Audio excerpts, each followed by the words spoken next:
President John F. Kennedy. Ladies and gentlemen, the very word secrecy is repugnant in a free and open society, and we are, as a people, inherently and historically opposed to secret societies, to secret oaths, and to secret proceedings. We decided long ago that the dangers of excessive and unwarranted concealment of pertinent facts far outweighed the dangers which are cited to justify it. Even today, there is little value in opposing the threat of a closed society by imitating its arbitrary restrictions. Even today, there is little value in ensuring the survival of our nation if our traditions do not survive with it. And there is very grave danger that an announced need for increased security will be seized upon by those anxious to expand its meaning to the very limits of official censorship and concealment. That I do not intend to permit to the extent that it's in my control.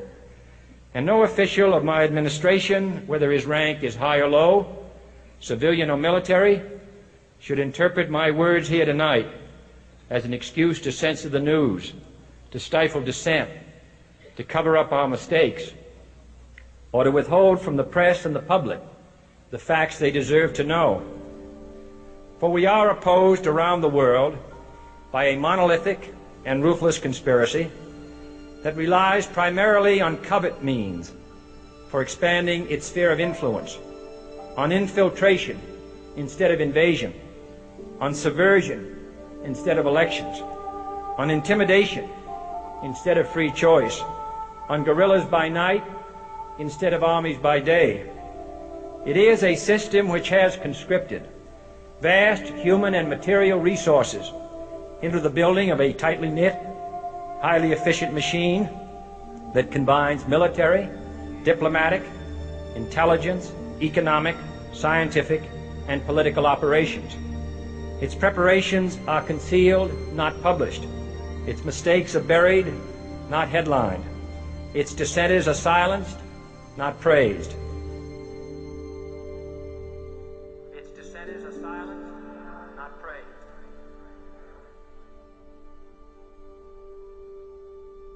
Its dissenters are silenced, not praised. Its dissenters are silenced, not praised. Its dissenters are silenced, not praised. Its dissenters are silenced, not praised. No expenditure is questioned, no rumor is printed, no secret is revealed. No president should fear public scrutiny of his program, for from that scrutiny comes understanding, and from that understanding comes support or opposition, and both are necessary. I am not asking your newspapers to support an administration, but I am asking your help in the tremendous task of informing and alerting the American people. For I have complete confidence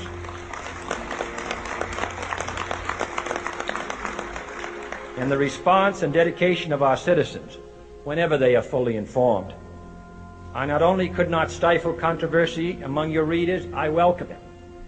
This administration intends to be candid about its errors, for as a wise man once said, an error doesn't become a mistake until you refuse to correct it.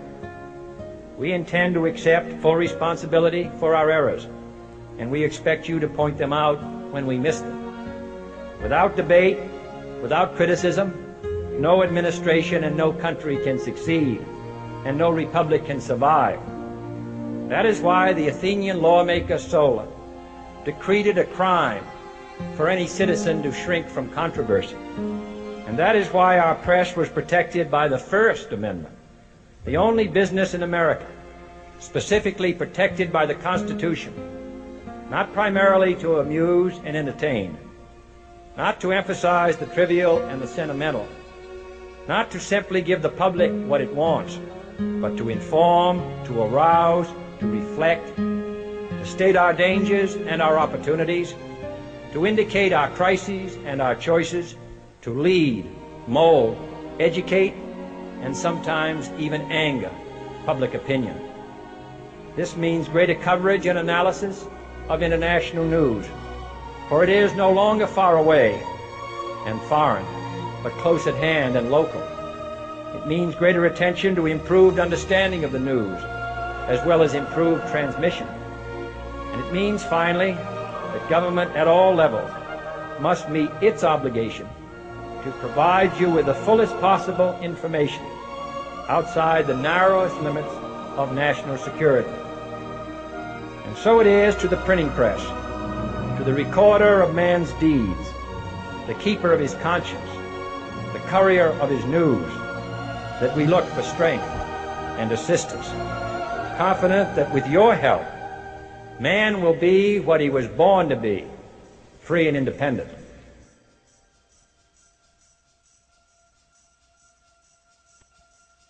You were both in Skull and Bones, the secret society. It's so secret we can't talk about it. What does that mean for America? The conspiracy theorists are going to go wild. I'm sure they are. I don't know. I haven't seen the web. Number 322?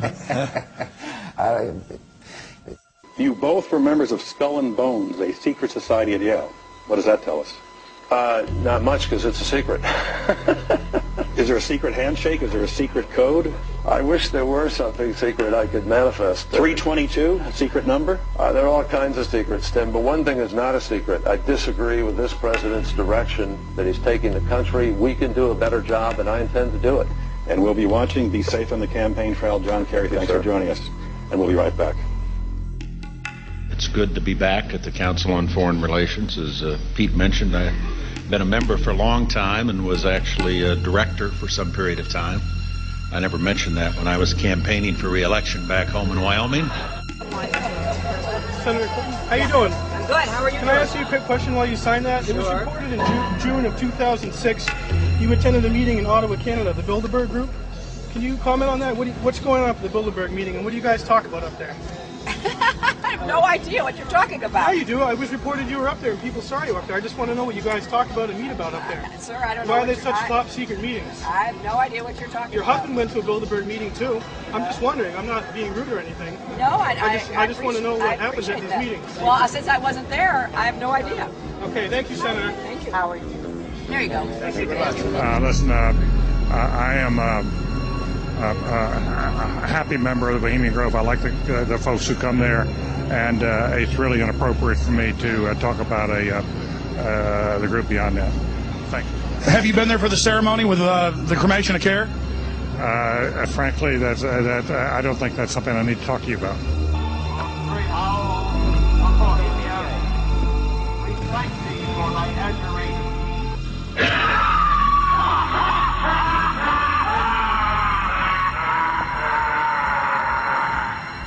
Have you been there for the ceremony with the cremation of care? Frankly, I don't think that's something I need to talk to you about. Really? That's right. Well, I'm Alex Jones, and I snuck in there in 2000. I'm the guy that blew it wide open and got the video. It's been on national TV. Well, I disrespect you for that. You do? I do.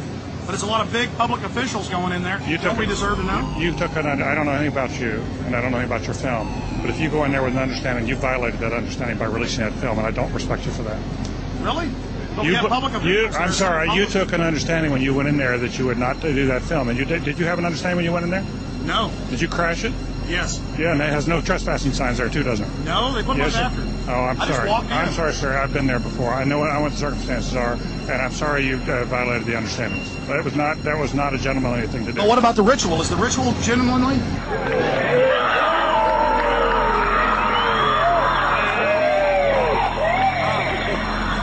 Sir, everything. I don't owe you this comment. I know.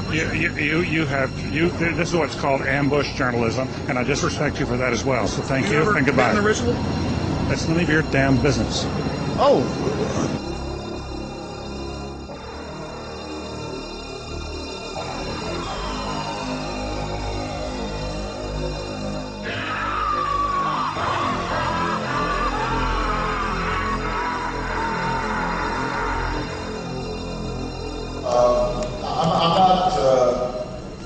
The Council on Foreign Relations, I don't know if I'm an official member. I've spoken there before.